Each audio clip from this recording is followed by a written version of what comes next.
So just as a reminder, that means that we're also recording the chat. And welcome to the third and final microlearning in this family finding series. Thank you, Bob, for spending this time with us. It's been really good to deepen our learning. And before I turn it over completely, one quick connection exercise. If you could just take a moment to think about where you are with your family finding learning, the process, any stuck points you're having, any reactions you're having, and either type one word or one short phrase in the chat, just to throw it out there for everyone. I'll do that as well.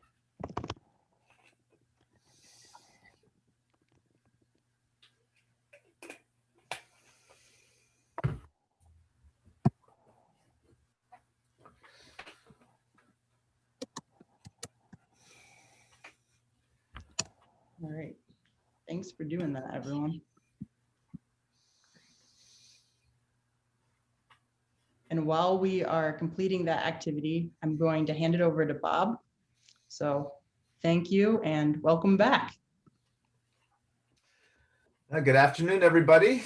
Good to see folks.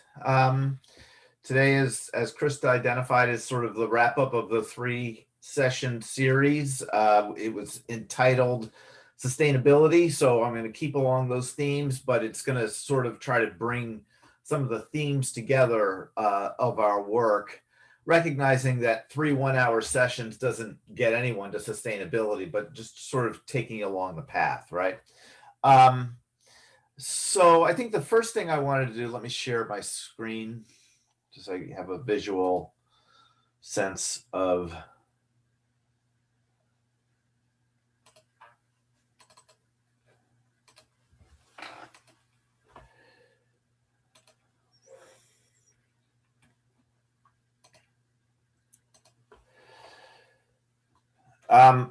first thing is sort of to check in. We did Tree of Life a couple of weeks ago, and it was a little bit abridged in terms of the ability to follow through on it, but it gave you instructions and we had the opportunity to kind of talk it through. Any questions around application, utilization of the tree?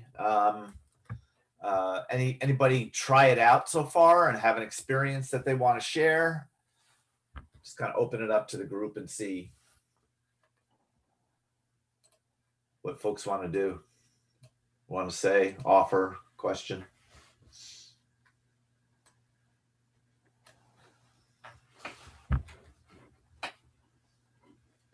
While you're I have something to share. I haven't used it yet. you're thinking of it, I thought of a story. I'm sorry. I was just going to say I haven't used it, but I left the training wondering how I would use it, and it's so rich, and I didn't know how I would use it. And then I went to a first visit for a parent, and she had a piece of slate hanging from her door with the Tree of Life carved into it, and it actually had a little comment about the Tree of Life on it. And I went, oh, Tree of Life. And then as I listened to her story and I heard about her issues that she's having with her daughter, I said, I think that we should do the Tree of Life together. And how I imagine that we're going to do it once we sort of establish more trust and get into it is that mom and daughter will do it at the same time. Yeah. And they'll each put their own, what for all the steps, and then maybe compare it and show each other. Yeah, that'd be great. Well, I've done that, and that's been useful.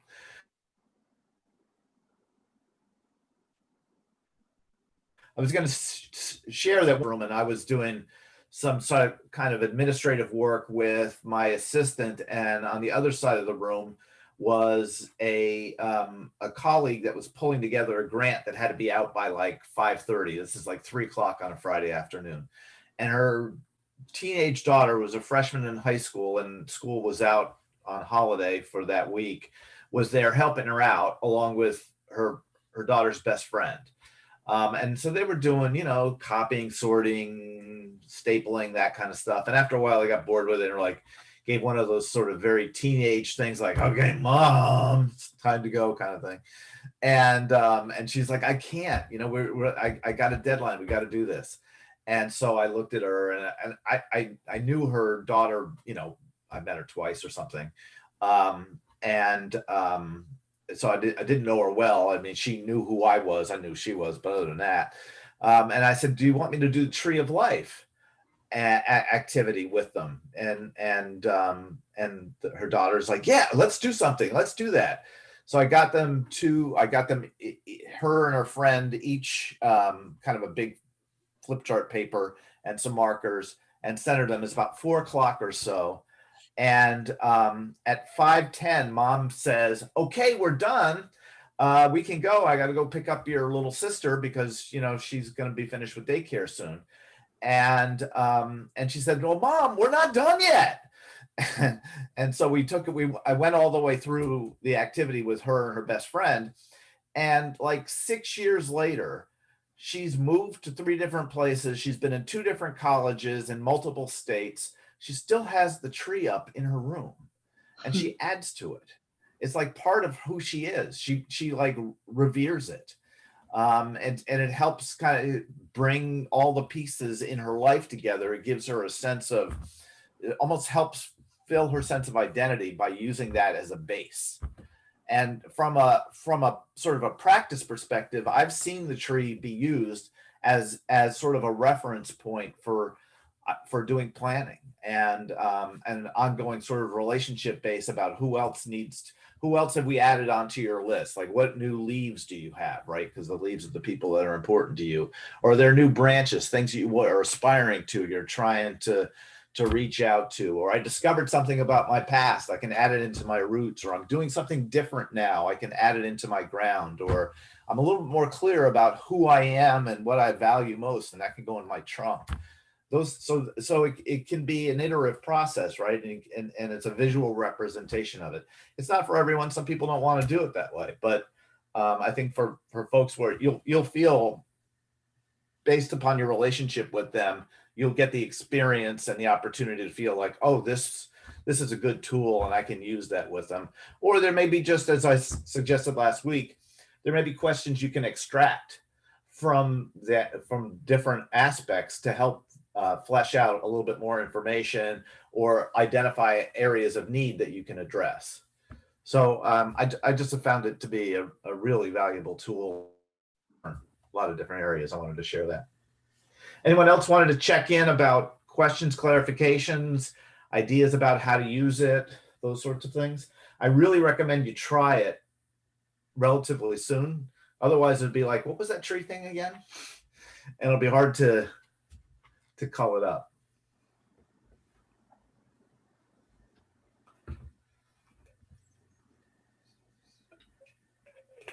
Okay.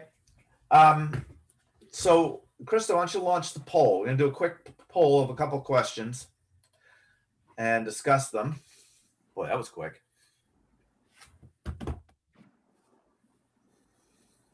It's alignment questions.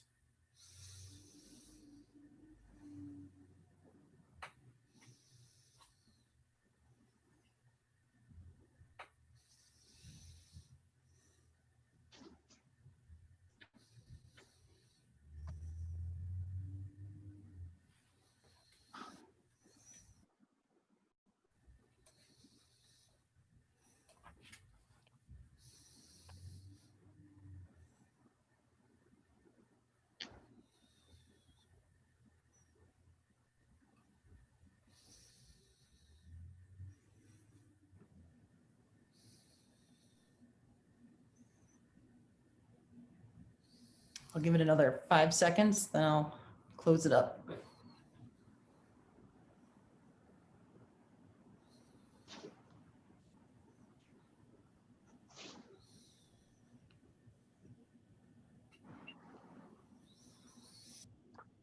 Okay, so about 1 out of 7 of you are confident in alignment.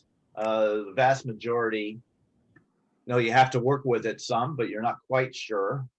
As so I'm just looking at the first question, and then about 1 out of 4.5 of you just don't, you need much more exposure. It sounds like you're not really sure how it's relevant.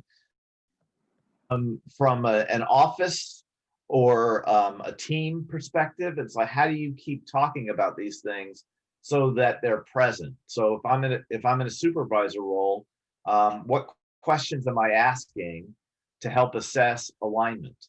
If I'm in the direct workforce role, I'm going to be asking myself around, do I understand alignment? Do I recognize alignment when I see it, when I don't? And I'm going to ask for help on it.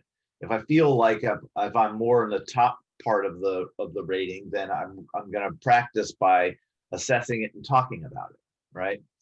And then on the question two, the percentages almost exactly mirror the top is sort of one less in group one and one more in group three.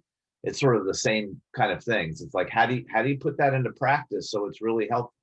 Because I'm asserting that based upon my experience in consulting with organizations all over the place, that this matters more than almost anything else that you'll do, whether or not, whatever it is, family finding or any kind of thing. If you don't have people on the same page and doing what it is that they all should be doing together, it ain't going to work.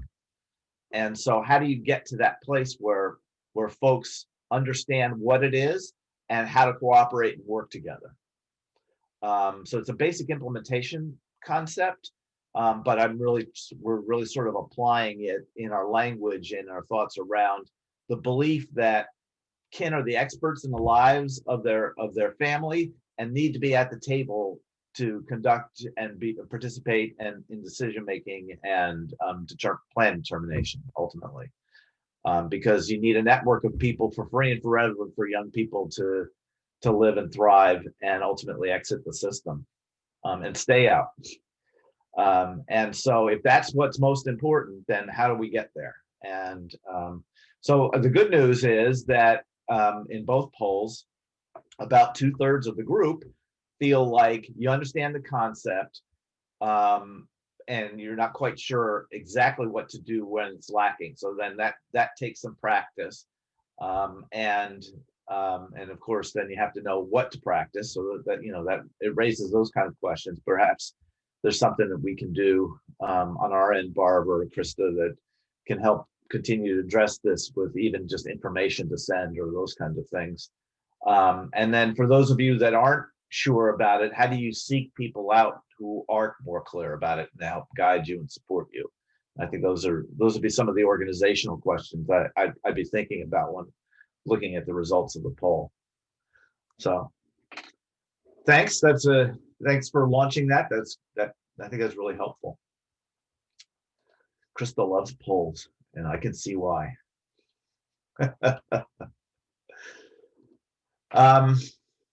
So I'm going to share with you, and I apologize for folks that were on one of the other calls this week. I think we did it with Hartford. I showed the 7-minute clip of a conversation between Kevin Campbell, Bruce Perry, and the head of a Texas CASA, I think it's Austin office. And basically she was facilitating them in a conversation about how to support connections during COVID. But this particular clip, I think, summarizes a lot of the research that I've been citing and been talking about. And so I wanted to show it to you. The link is in the PowerPoint, which if you haven't gotten, you will. And I think it's a really good watch.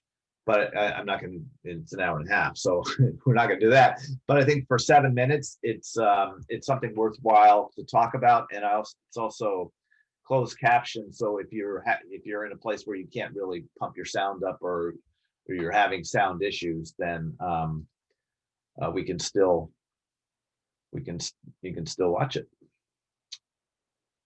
So I'm going to pull that up.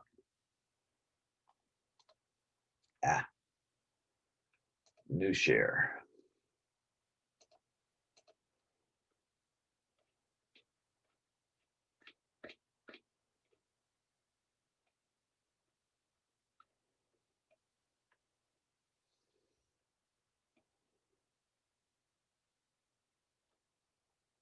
I guess it's this. Yeah.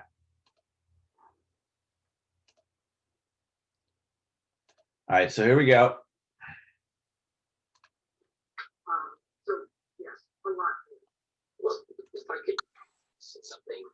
just to bring it together, a lot of us on this call, in fact, probably the majority of us are connected, at least for parts of our work, and volunteering to children in care and to families who are separated. And I think one of the things I wanted to get across here was we've got historic systems that orient to the idea of meeting needs through services. But I think what I was listening to Bruce's comments, and what I think I want to put at the heart of this that I think you really pay attention to when it comes to people's health in this context is what level of control do you feel like you have over what's happening? And the other is how well connected and buffered do you feel in the context of your lives? And that's sort of the problem historically that I think we need to address. That can be viewed through a number of lenses. That can be viewed through a health lens, a reform lens, or even a justice lens. Is for kids in care, what I said in the early days of this, my observation is that they were facing a double quarantine. They were already living in a social, cultural, relational quarantine experience of being in the foster care or residential care, shelter care systems, feeling outside of the ability to control what was happening, having little ability to imagine any sense of what was going to happen in the future, and then are half the time separate from their siblings. A lot of states, including my own here in Washington, decided the safest thing to do was just restrict or limit all in-person visitation of families. So that think about that not from the standpoint of what's good for a system or what allows us to feel in control, but we have to think about how does that affect the underlying health of people? How does that either promote resilience building, or how does it erode the resilience and make one more vulnerable? And to me, a big message in wanting to do this, be a part of this conversation today was, to all of my colleagues, is we've got to, I think it's really important to be extremely intentional about stepping into a new place and paying attention to the basics of life and being not losing sight of the basics in terms of obsessing around how a system operates and making the system work. It's really about the life that people live in it. And for too many people who were already vulnerable, this time further eroded their sense of control over their lives and further isolated them. And I think that's quite frankly preventable. But the first step to preventing it is not doing all problems that being solved by services. I think by medication. It's contextual. It's literally about evidence of a life lived from one day to the next and becoming more intentional about that. Just to follow up on that, Kevin, one of the most powerful findings that we've had in the last, probably my entire career, is that when we look at the variables that are involved in anybody getting better, we have a huge clinical network, and I think you kind of introduced it, but we've got probably, over 5,000 clinicians who are looking systematically at families and children they work with. And one of the things that they're measuring, of course, is adversity, the bad things that have happened to them, and the timing of those bad things. But we're also having to look at connectedness. Who was present in their life when this happened? Who's present now? Are they connected to their culture? Have they been, is their culture been fragmented by systemic practices, which is often the case? And what we found universally is exactly to your point. You get better not because you get access to tertiary care, medicalized treatment, not because you go see the therapist and give you TFCT. You get better because you have an auntie, an uncle, a teacher, and a coach involved in your life, period. And we found this again and again and again and again. If we deliver the best, most intensive evidence-based practices, and a child is living in relational poverty, they don't get better. If a child is living with relational wealth and connected, and they've got the exact same symptoms, and we just do a light touch, just teach those people a little bit about trauma and a little bit about why he's acting this way, and help them learn about development, very light touch, the kid gets better, and it's, astoundingly so. And so what's making them better is relationships. It's for real people relationship that's created once a week for 45 minutes, or some guy wants to get 10 seconds. And anyway. Yeah. You know, if I could just say, again, in the context of the system that I spend most of my time working in, and the work of family finding, some of you know, I talked, you know, we were very fortunate. I stopped counting at the investment of $100 million in research on what we were learning about the process of engaging families. But the big lesson people heard me talk about was this language of what we call the wood chipper. And that was, even where we did get systems to begin to move to inviting those relationships back into the lives of children and the supportive parents, what often happened is we didn't change the underlying system, and so they were no more welcome than they've ever been. I'm doing a talk in Southern California in a couple of weeks that we worked on for 2 years. It's a series about racism in one of the communities, and the title for the talk I'm giving is "Invited but Not Welcome." We have to move beyond the conceptual idea that it would be good to have relationships in your lives to the evidence that you have them or you don't, and then be focused in terms of moving to action around that. We're doing a lot of talking, and we're learning a lot, and that's really, really important. But for the young people in care systems and their parents and their kinship providers, that talking doesn't do them a lot of good. They need our partnership, our willingness to be allies with them and support, taking down the barriers that these systems have created to people having a sense of control over their life and having the lived opportunity of actually experiencing relationships with people rather than with professionals and with institutions.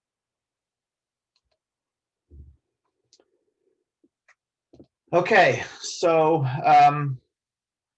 thoughts. Again, some of you may have already seen that, but I just felt like that was a great summary of some of the research I've been sharing with you around what's working and what isn't.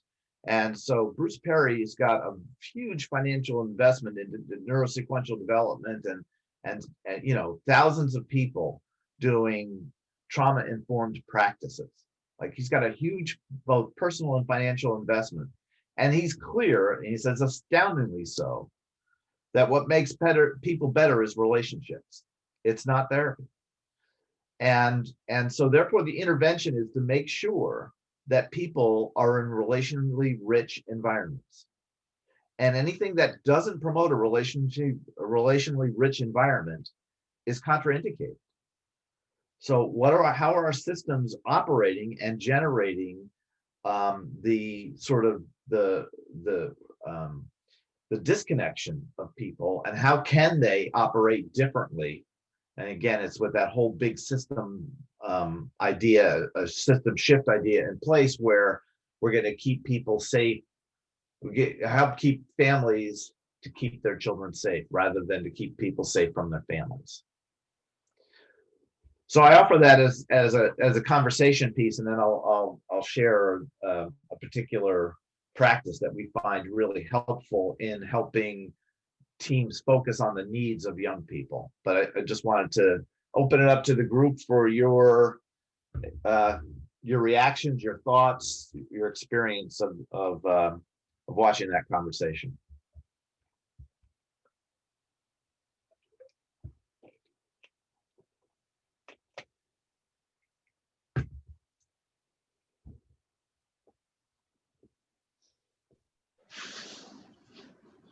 I feel like I'm always the one to talk, but I definitely have thoughts about it. So my first thought was, man, that's the first thing I do is go in and figure out who the therapist is. And if there isn't one, then we find one. So then I'm, really like, wow, should I really rethink my entire approach, right? And so my questions around, where does the therapist fit in is one thing. And then the other thing that came up is that the relationships are the most important thing, obviously. But then I started thinking about the quality of the relationships, right? Because you might be surrounded by grandma, uncle, your whole family with your eco map, but then when you start thinking about how strained are the relationships or how those people actually treat you, do you really want them around? And so, thinking about the quality of the relationship, that it's not just that they're there, but it has to be positive. Yep. And I think that's, from a therapeutic perspective, I'm a big advocate of systems and family therapy, and not much of an advocate about individual therapy. I think there's therapy that's required in traumatic situations, but I often still think that a lot of that can happen in the context of other people, because it's how other people respond to the young person or don't that helps the young person heal. And what, again, if you've read much of Dr. Perry's work, he's really clear that healing, kind of within your neural development happens through love and relationship. It doesn't happen through therapeutic intervention. And so how can the therapeutic intervention further love and caring, right? So those are the kinds of things that I think about in terms of how to weigh those pieces. That, I've done cognitive behavioral therapy. I was, I don't know, quite certified, but I took lots of classes and was in a group that was doing cognitive behavioral therapy, 20, 30 years ago. And I feel like I've incorporated that in the way I think and into the way I practice. But what's clear is that it's about the relationship-rich network. And I think the quality of the relationships is a really important piece. But sometimes we tend to look at what quality is differently than the people that experience it. And so if there's something that therapy can do to help improve the content of that and help provide a different lens on what people need and to be able to give it to them, then I think it's really helpful. But I would caution us about using our lens to determine whether somebody else has a good relationship or not. I mean, from a safety perspective, you're required to. From a cultural perspective or a family-based perspective, I'd invite caution, not to not do it, but to be careful about doing it, if that makes sense.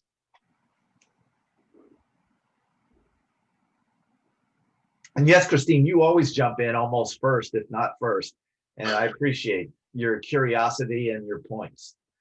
And I've noticed it hasn't just been on the micro learnings. I remember you asking something in the previous trainings too. So you're a good role model.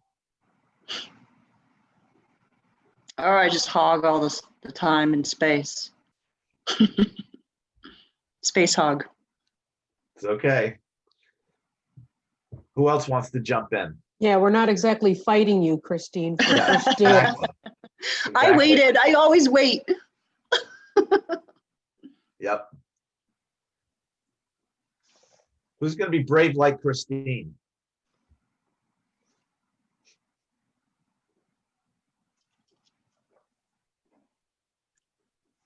I joined late, so I'm sorry. I have nothing to add, but I enjoy listening. Thanks, Amy.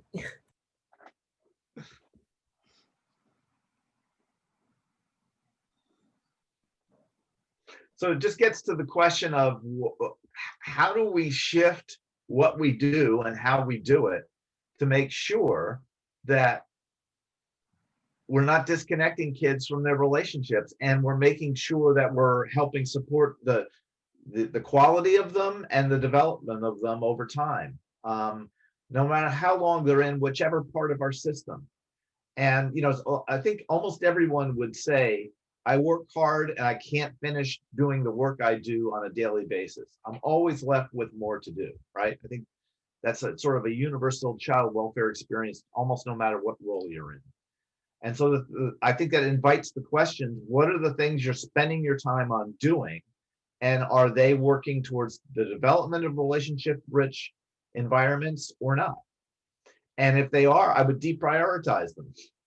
And if they're working towards, well, let me say it differently. If they are working towards relationship-rich networks, then I would prioritize them. I would make them more important, more prevalent, more frequent. I would talk more about them. I'd try to measure them. If they're not, I would reduce their priority. And I recognize that individually, you may not have control about that. But how do we have conversations in our units, in our systems, to identify what are the practices that don't promote relationship-rich environments, because that's what matters most.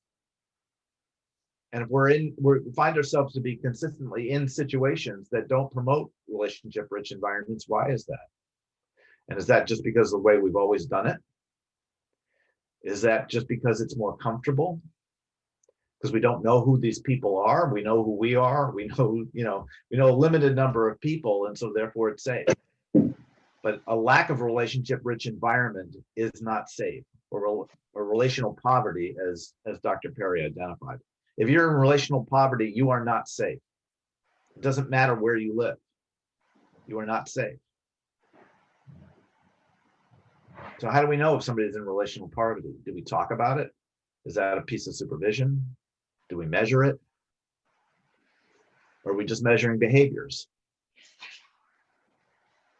and changes in behavior based on medication and therapy, which don't seem to have as much impact, right? So that's the kind of stuff that systems are really grappling with, and that's what I wanted to bring that to you today to think about it. Let me jump back to the screen and kind of further the conversation here a little bit.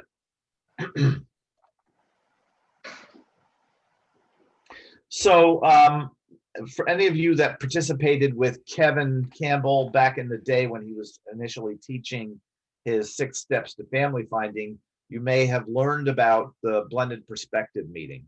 So I'm not going to try and teach all that, because that's more than an hour and requires lots of installation and foundation building. But I am going to talk about one of the key pieces to this practice, which is the greatest underlying unmet need. And there's a handout by Dr. Marty Beyer that I've asked Chris to disseminate that helps underscore. I've taken a couple of bullets from that article to talk about them here. And so I guess the first question I want to start with is, how do you currently define a young person's needs? It should be persons, not person. So how do you do that? What goes into that? Who do you ask? If you want to pop a couple things in the chat, I can look at those. Especially if I pull it up.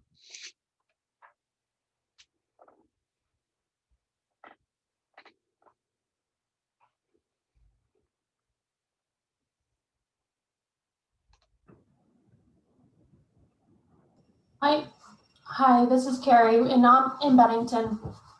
I often will just start right with the parents because they know their kids the best, and just start having those conversations. But sometimes it's hard, and I'm just kind of putting this out there. It's hard. The trick is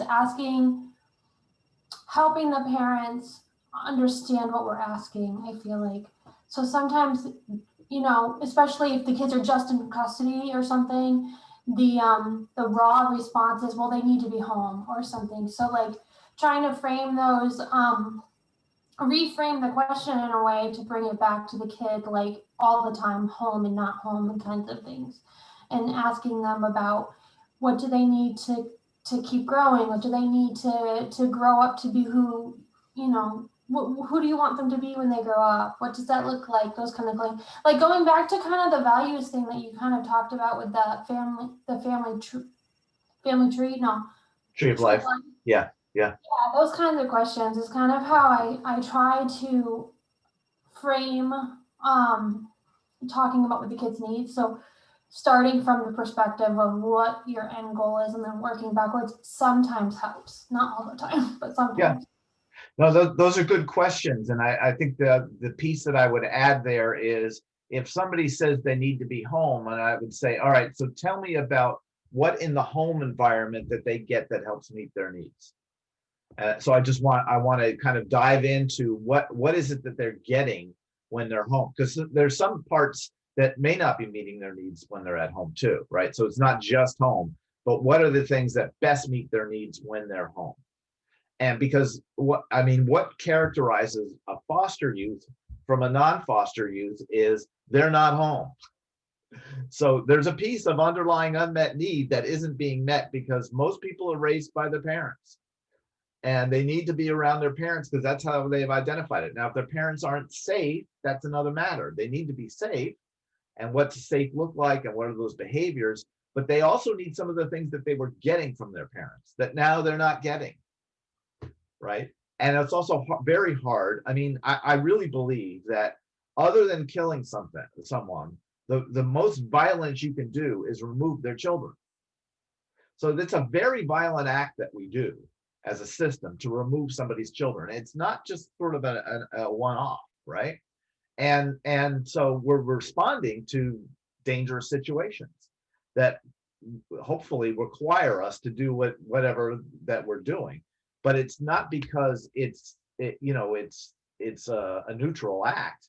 It's a very violent act to take somebody away from the people they were born to. And so that, that creates a need. And some families have done a great job at meeting most of the young person's needs. And there may be just sort of a short-term situation in which that's not. Others, it's been sort of more long-term, where some of the needs are being met, but not others. It's usually some needs have been met.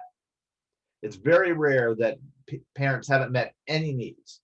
So part of the assessment is what are the needs that were being met and how do we help support their needs being met right now? But one of those pieces is that they don't have access to the people that love and care about them the most. And that really matters. And that's part of what defines this underlying unmet need, is to belong. Because they may be living in a place where they don't feel like they belong. And that drives all kinds of behaviors. And we often mistake that for attachment, that they should just be attaching to the people we place them with. And I would argue, no, attachment says that they shouldn't be, belonging to the people that we just placed them with. That's a misrepresentation of attachment theory. They should be attached to the people that they were coming from. Vigorously and violently attached to them. When I just mean in terms of their intensity, not in terms of violence. If I can just speak Please, to that. yeah. Let's go back and forth. Of purpose. So I just did a family meeting with a teenager who I got to introduce her to her paternal grandmother, and she had never met her before or anything. And after meeting her, meeting on Zoom, I kind of did a small debrief with her, and her what she said to me was, "Now I know who I'm like." And I just felt like that spoke right to that idea of belonging and purpose. Yep. Because her mom's culture, who she had grown up in, what is different. Like one family is one kind of culture and one's the other. But she looks like and acts like and feels like this piece of herself that she didn't know. So kind of introducing her to that big piece of herself, I think I see in her future some really positive things. And maybe that's why she was acting out, because she didn't feel like she belonged or something before. I don't know. But I just want to share it because it was kind of cool. That's a great share. Thanks for sharing that. And you're absolutely right that, the other piece of it is when we don't address dad's side of the family, we're not only not engaging potentially half the assets that could be available, we are really negating half of the culture and legacy of a young person, and creating curiosity on their part about who that is, or they may drive towards negating that half because they haven't shown up. And often one of the reasons they haven't shown up is because we haven't successfully engaged them. Like most of the time when we reach out to one side of the family or another, if we talk to the right people, they're interested and curious and want to support the young person. There may be some bridges burned, there may be some healing that has to happen, but I can't tell you the number of times when the first contact was, I'm never talking to them, they stole money from me, they, hurt my cat, they whatever. And then with the opportunity to kind of process and heal and to share some information and apologies and those sort of things, then, they're back in part of their life and they've forgiven each other. And, that happens as long as we don't react to their first protest, because they're still in that pain. And so for those of you that haven't really seen much or read much around Darla Henry's 357 model, it's sort of a good, if you go to darlahenry357.org, I think it's, or it might be just darlahenry.org, it gives you some sense of the grief and loss work that's often required to help clarify and integrate past experiences in order to be able to move forward towards the future. So Darla and I have worked together a lot in a lot of different areas, and I'd recommend, if you're curious on your further learning around those sorts of things. So, you know, how do you currently, I asked the question generically, so how do you currently define? I saw, you know, people writing themselves notes and thinking about it, scratching your head, like, well, how do I do that? And so the first thing that people often say is that they need something, which is not what their needs are. It may be what your need is at any given time. They need therapy, meaning they need therapy so they stop driving me nuts, or they stop doing dangerous things or whatever. But services and supports are not needs. They may help address needs, but they're not needs. What are the needs? What's driving the behavior that then identifies a potential service or support? And then getting back to that question, how relationally rich is the environment? Because if the environment is not relationally rich, you are not meeting their needs. Bottom line, it's like starving them. It's really on the same level of, I'm not giving them food and water if they don't they're not in relationally rich environments. Boy, say that 3 times fast. And so that's, you know, I think that's one of the pieces that I think we've really been trying to underscore with the family finding work the last 5 or 6 years. It's like, what's that daily experience of a young person of feeling like they belong to people and people belong to them? They're people that are caring about them and knowing about them.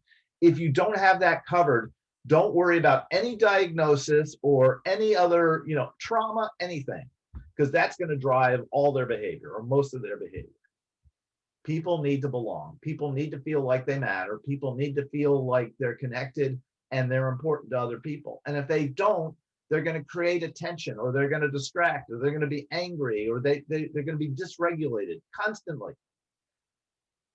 And to expect anything else is unrealistic on our part. And so any kind of program or behaviorally based structure, reinforcement, therapy that doesn't address relationships, in my opinion, is off base. If you don't address the relationships, very little else matters.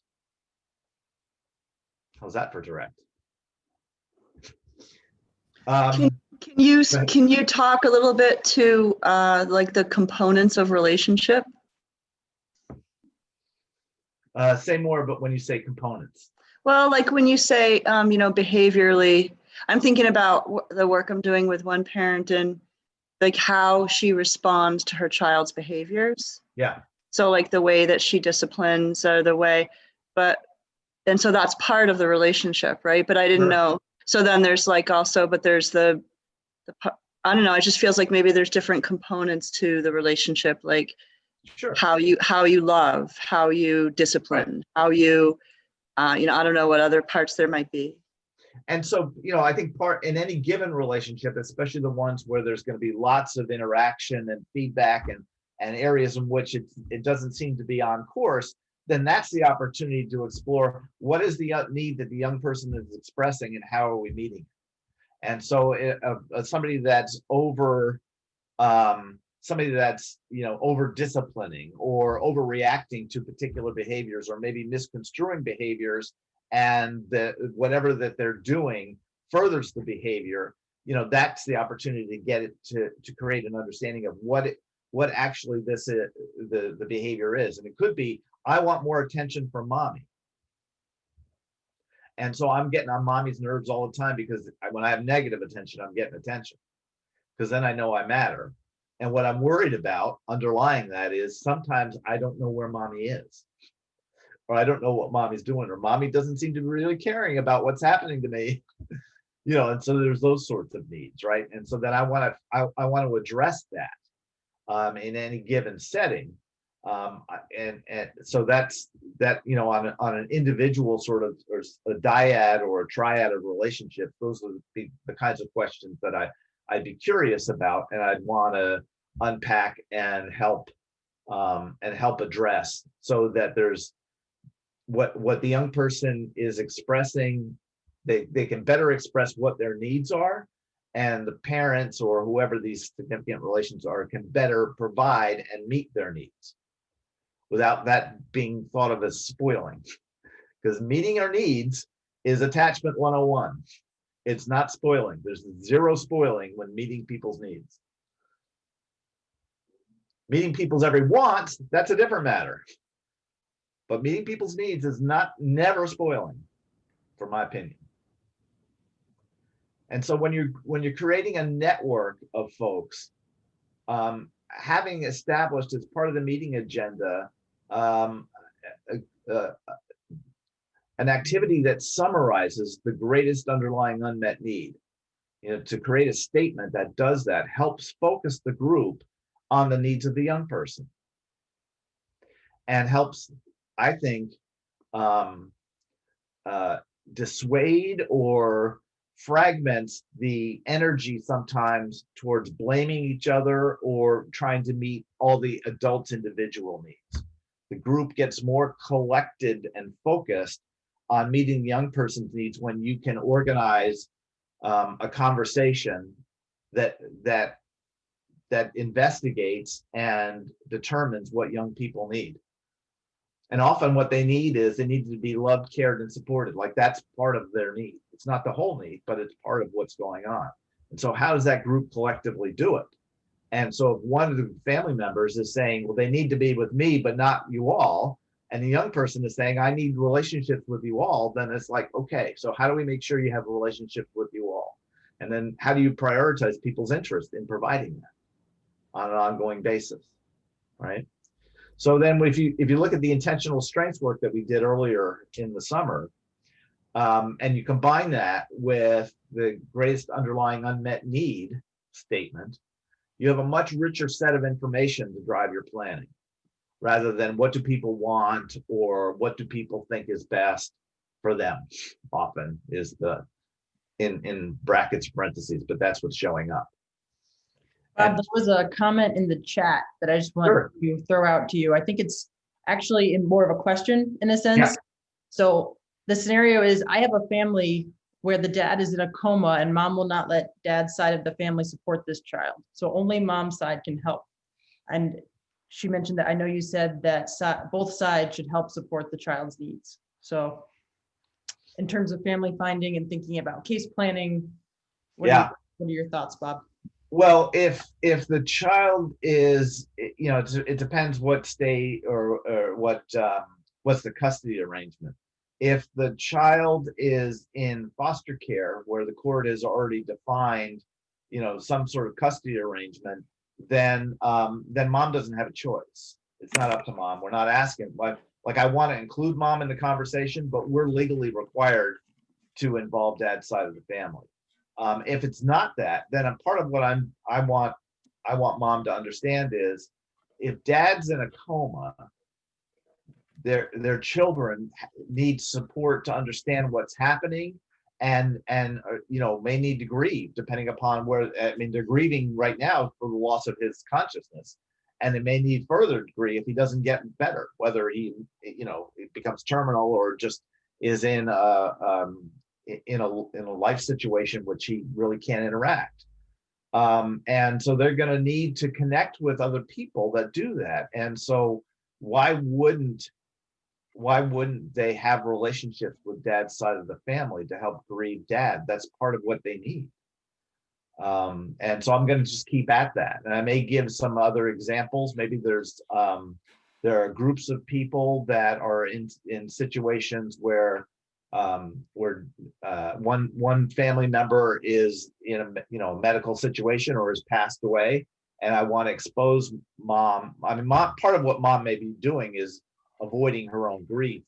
She also may be really mad and hurt about all kinds of other things, right? So there's like 100 scenarios there, but I'm investigating why the avoidance of pain, of recognition of pain, because the young people, you know, maybe they're, I don't know how old they are, whether they're conscious of how much their dad and experience the loss of their dad, but it's just sort of a basic human need to grieve with others and to support others as well, to be supported by others. It's a lot for mom to take on. She's sure she wants to do that with her side of the family completely. So again, some of it may not be choice. Like if they're in care, what mom says, that's nice that she says that, and I want to talk to her, and I want to help her, but we're obligated and have been obligated since the day they came into care to do something about with dad's side of the family, and mom is not permitted legally to interfere with that. If not directly in care, then then it's more of a nuance, and it's more of a how do we influence, and if it can't be us, then who else in mom's environment can support that, identifying, so what are the fears, what would be the worst thing that could happen if they had some contact with their family, and how do we make sure that we don't allow the worst things to happen, what are some of the things that we can do to prevent the things that they're most concerned about. So that's where my head goes around that. I mean, again, there's 100 pieces of information I don't have, but that's part of what drives it. Thank you. Sure.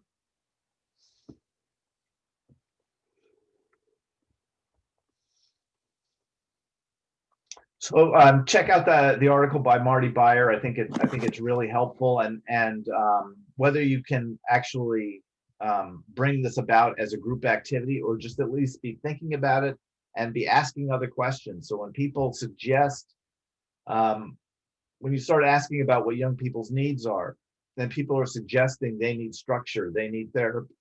It's like, well, what would that do to meet their needs? What needs are being met?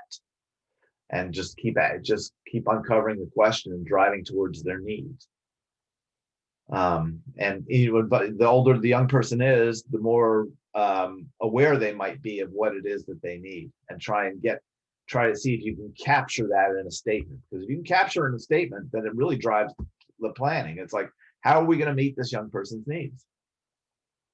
And so the noise around the other sorts of things that can happen in meetings tends to go away. If you can keep it focused on, here are their strengths that we can help leverage to meet their needs. Here are their needs. What are we going to do? Anything that's not meeting the needs is peripheral.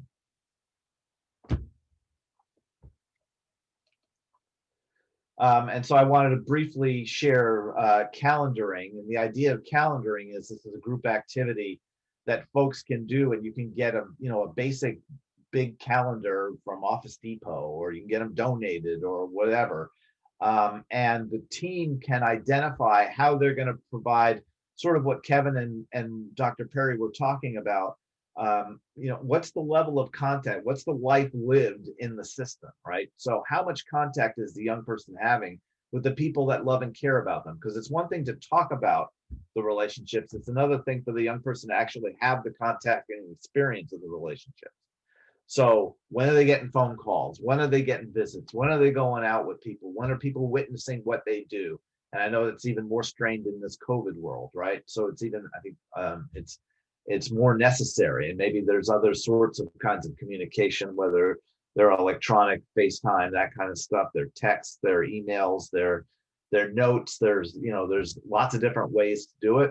But how do we make sure that the young person doesn't experience that disconnection? Because it's very different for a 7-year-old to experience disconnection and not know when the next time they'll talk to or see to someone. And if you can have something concrete in front of them, where the group is having a defined activity about how they're going to work together and to provide the support and help meet the young person's needs, because this is one of the things that's addressing the young person's need, is the ongoing love, care, belonging, and relationship, and people showing up rather than just staying on here. And you can demonstrate this. So this is something that potentially could be data for you, right?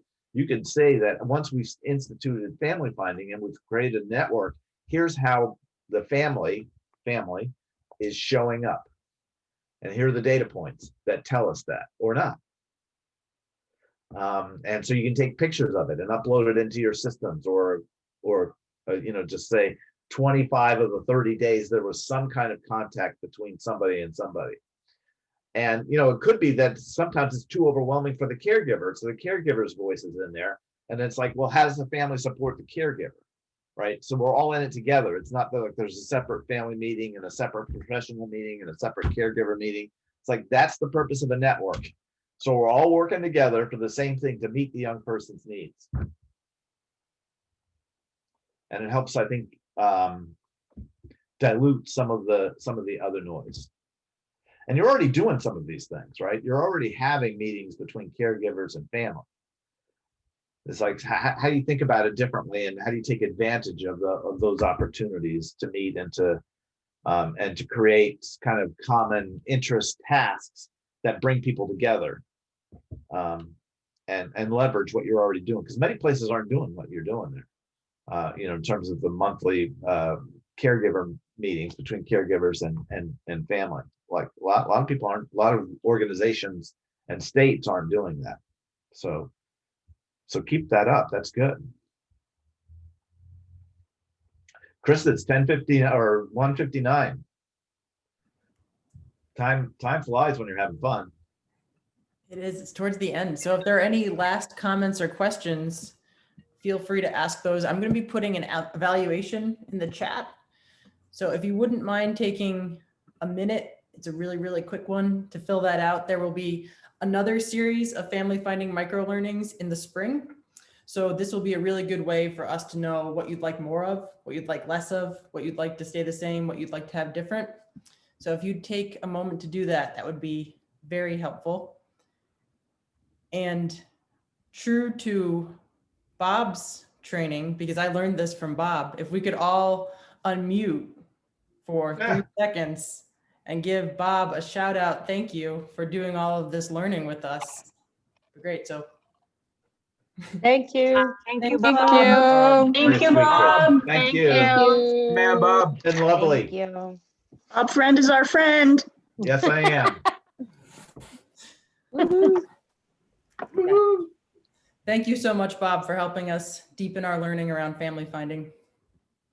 Thank you, Krista, for your support and organization of all this. None of this happened without your planning and involvement. So, and Barb's support and ideas around it, and the team as a whole. So happy to do it. All right. I can't tell you how gratifying it's been. I mean, I've been in a lot of different places in the last, I don't know, maybe 6 months or so, talking to stuff, and I think the seeds are sown and the roots are starting to take a hold. So now the question is, how do we continue to nourish those seeds and those roots? And it's the big question. Mm-hmm. Well, you guys have some good I don't ideas. think you're going to get away from us that easy, Bob Friend. I got some other plans. I love working with y'all, so my ears are wide open. Yeah, I'm looking for some scratch to make this happen. Okay. All right, I gotta hop off. I got somebody waiting for supervision. All right, Barb. Good to see you. Have a Bye-bye. good weekend, huh? Take good care. All right, you too. All right. So if you celebrate Halloween, happy Halloween tomorrow, and enjoy your extra hour of sleep on Sunday. There you go. It's my birthday tomorrow. Ooh. Yeah, I know. Everybody says it. Yeah, we always knew that about you. My brother's got a lot of mileage out of that as a kid. Take good care. So long. Awesome. All right, Barb. Bye, everyone. Bye. Thank you.